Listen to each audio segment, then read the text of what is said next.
రేవంత్ రెడ్డి గారు, మేము కొండారెడ్డిపల్లెలో రుణమాఫీ ఎంతమందికి జరిగింది, ఎంతమందికి జరగలేదు అని చూపించేందుకు, అక్కడ ఏం జరుగుతుంది అనేది చూపించేందుకు మాత్రమే పోయినాం మేము.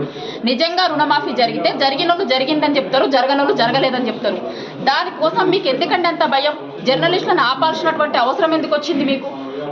మా మీద అటాక్ చేసిర్రు. అక్కడ మేము పోలీస్ స్టేషన్కి పోయి కంప్లైంట్ ఇచ్చినాం.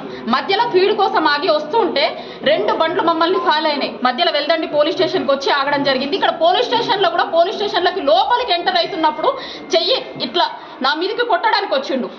మేము మిమ్మల్ని ఒక్కటే అడుగుతున్నాం, రేవంత్ రెడ్డి గారు, మీ ఆడబిడ్డని, మీ ఇంట్లో నీ బిడ్డని, నా బిడ్డకి పెళ్లి టైంకి నన్ను లోపల పెట్టిరు, పోలీస్ స్టేషన్లు వేసిరు, జైలు వేసిరు అన్నారు కదా.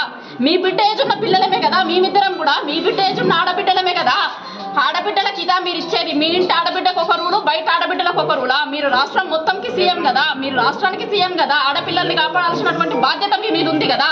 ఆడపిల్లల మీద హైదరాబాద్లోనేమో ఎక్కడ పడితే అక్కడ దాడులు జరుగుతాయి, తెలంగాణ మొత్తం ఎక్కడ పడితే అక్కడ దాడులు చేస్తాము, ప్రశ్నించినటువంటి జర్నలిస్టుల మీద కూడా దాడులు చేస్తామనా? మీ బిడ్డకు ఒక రూలు, వేరే ఆడబిడ్డలకు ఒక రూలా?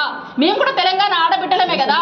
నీ బిడ్డ పెళ్ళిన్న రోజు మా బిడ్డ పెళ్లిని ఉంచుకొని మేము స్టేషన్లో ఉంచి, పోలీస్ స్టేషన్లో ఉంచి మమ్మల్ని అన్నారు కదా. మరి మేము ఆడబిడ్డలం కాదా? మేము పోలీస్ స్టేషన్లో కూర్చోవాలా? ఇవాళ రక్షణ కోసం రోడ్ల మీద బయటికి మేము హైదరాబాద్కి వస్తూ ఉంటే మమ్మల్ని అడ్డగించి మా మీద దాడులు చేస్తే పోలీస్ స్టేషన్లో రక్షణ కోసం తలదాచుకోవాల్సినటువంటి పరిస్థితి.